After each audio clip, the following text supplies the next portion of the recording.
was a visitor on the island of Sodor. He was called Flying Scotsman. He was the same kind of engine as Gordon was. Everyone had got on well with Flying Scotsman, except for Henry. He was jealous of Flying Scotsman's 2 tenders. However, he had become strangely silent about the matter after Doc tricked him into pulling 6 tenders which were filled with boiler sludge. However, Flying Scotsman's extra tender was not a mark of distinction, but rather because on his railway, known as the Other Railway, there was hardly any coal or water. This was because steam engines were being scrapped in favor of the more efficient diesel engines. In fact, Gordon and Flying Scotsman were the only members of their class left, which made Gordon pleased to see Flying Scotsman, and made his own desire for 2 tenders short-lived. Even though the Fat Controller had assured Gordon he would never get rid of his steam engines, he too felt the pressure to modernize, so much that he decided to compromise and bring 2 diesels from the other railway. More engines were needed on the line anyway.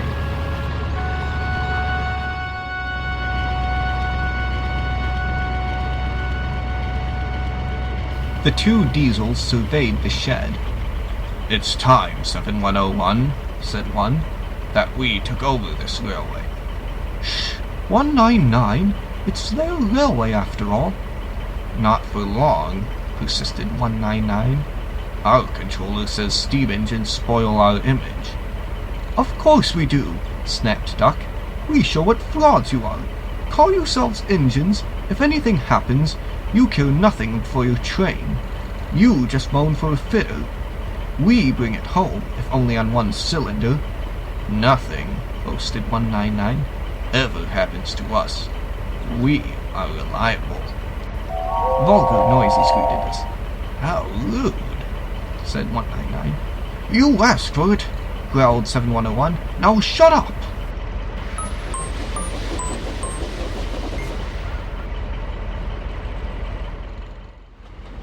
Next day, Henry came rolling home, tender first. "I'm a failed engine," he moaned. "Lost my regulator. Driver says it's jammed wide open, and he can't mend it till I'm cooled. However," he went on, "I've got steam, and driver can use my reverser, but it would happen after Duck fooled me with those tenders. Now they'll laugh at me again." He reached a signal box and stopped, whistling for a road.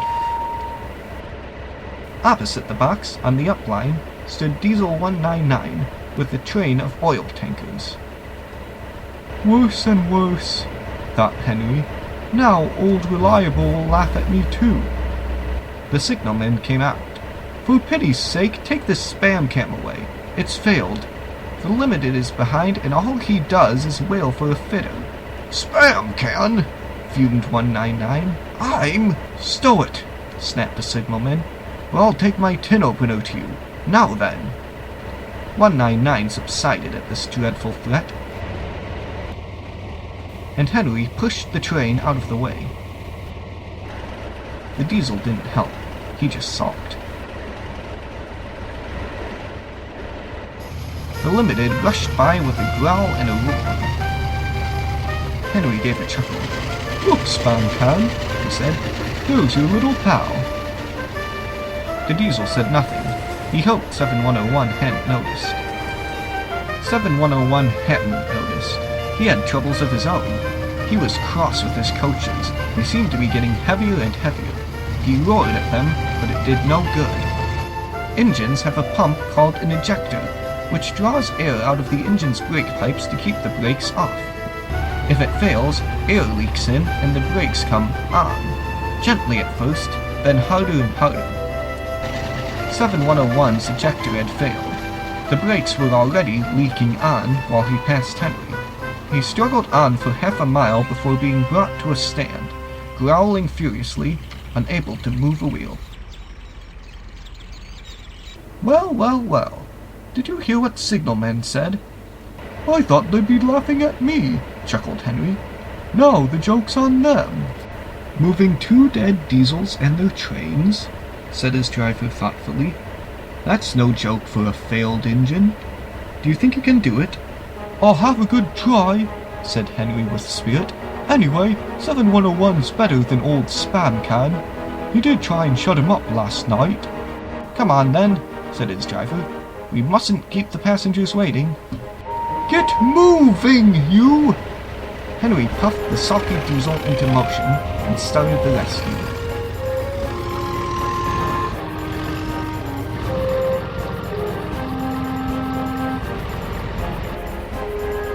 Henry gently buffered up to the express. While the two drivers talked, his fireman joined the front brake pipe to the coaches. "It's better than we thought, Henry," said his driver. "The diesel can pull if we keep the brakes off, so the only weight we'll have is Spam Can's goods." "Whoosh," said Henry. "That's a mercy." He was by now feeling rather puffed. "Are you ready?" tooted 7101.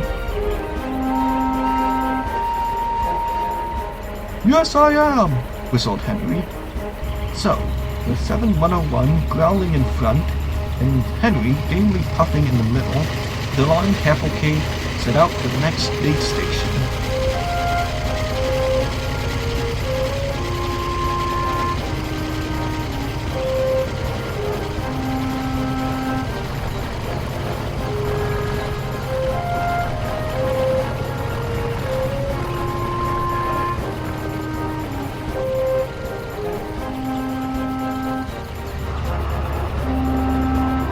Donald and Flying Scotsman were waiting. They cheered as Henry puffed past. He braked the coaches thankfully. Spam Can and the tankers trailed far behind. The passengers buzzed out like angry bees, but the Fat Controller told them about Henry, so they forgot to be cross and thanked Henry instead. They called him an enterprising engine and took his photograph. They were thrilled, too, when Flying Scotsman backed down on their train. If the guard hadn't tactfully shooed them to their coaches, the train would have started later than ever.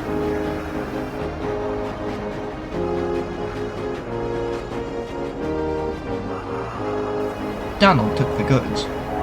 "Return 199 to the other railway," ordered the Fat Controller. "I will write my views later."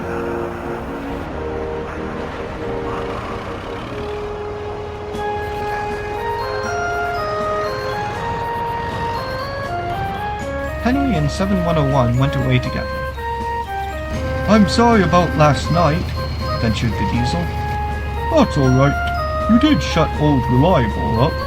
"And," said the diesel ruefully, "made a fool of myself today, too."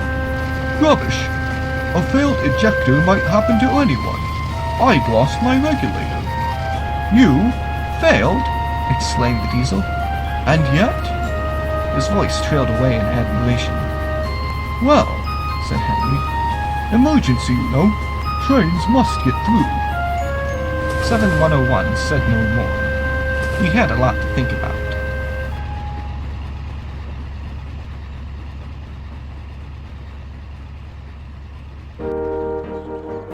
Sometime later, it was time for Flying Scotsman to take his enthusiasts home. The Fat Controller said they had all been honored, and thanked Flying Scotsman and his owner for their help. "Please tell everyone," he went on, "that whatever happens elsewhere, Steam will still be at work here. We shall be glad to welcome all who want to see and travel behind real engines." This announcement was greeted with cheers, and Flying Scotsman departed to the strains of "Will he no come back again?" led, as one might expect, by Donald and Douglas.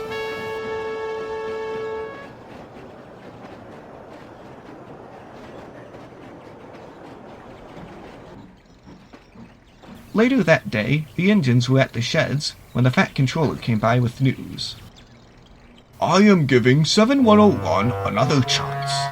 Their faces showed such dismay that the Fat Controller had difficulty with his own. For, while it was true that another engine was needed, They had hoped for a steam engine, or a real engine, as the Fat Controller had said before. More specifically, Douglas had just saved Oliver and Toad from scrap, and the engines wanted to be sure they were safe. Thankfully, Oliver's crew had already told the Fat Controller everything, and he had decided Oliver and Toad were just what was needed for Duck's new branch line. That, of course, made everything right.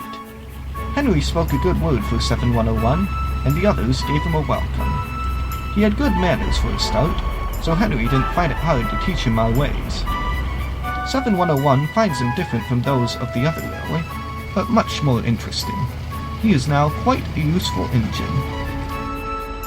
They teased him at first because of his growls. They said he was like a bear. He still growls, but not because he's cross, but because he can't help it. His name, Bear, has stuck. He likes it.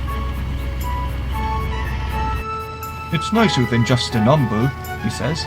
Having a name means that you really belong.